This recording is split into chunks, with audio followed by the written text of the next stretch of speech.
Avoided interrupting any power, no damage to communications, no damage to any of the things that are essential like the water supply. What you're seeing is that the Russians have now driven what is left of the Ukrainian forces who are taking refuge in population centers, cities, because they have no mobility, no air defense, no air cover, no logistical infrastructure. They are now mingling with the population, much as we've seen in the Middle East. Whenever we drove the Islamists out of business, they ran into cities, used people as shields, the civilian population, and tried to avoid being annihilated. And I think that's essentially what's happening today with the population being used by the Ukrainian forces to avoid destruction. I mean, is he going to flatten Ukraine?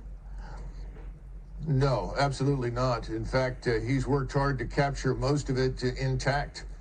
Surprisingly little damage, frankly, Stuart, much less damage than we inflicted on Iraq when we went into it, either in 91 and again in 2003. Now, I think they're just surrounding the Ukrainian forces, and they are annihilating them.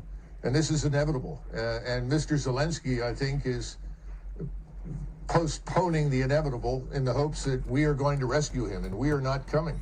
President Biden has made that very clear. You think the end is in sight? Well, the end of this phase is still a few days away. The first 5 days, Russian forces, I think, frankly, were too gentle. They've now corrected that. So I would say another 10 days, this should be completely over. But the question is, what is it that Zelensky is going to do? The Russians have made it very clear what they want is a neutral Ukraine. This could have ended days ago if he accepted that. And then they can adjust the borders. But the eastern part of Ukraine is firmly in Russian hands. But again, the Russians are not seizing territory. They're destroying Ukrainian forces. That's their focus. Colonel, it sounds like you don't approve of Zelensky's stand.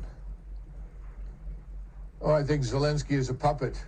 And he is putting huge numbers of his own population at unnecessary risk. And quite frankly, most of what comes out of Ukraine is debunked as lies within 24 to 48 hours. The notions of taking and retaking airfields, all of this is nonsense. It hasn't happened. He's not a hero when he's standing up for himself and his own people? You don't think he's a hero? No, I do not. I don't see anything heroic about the man.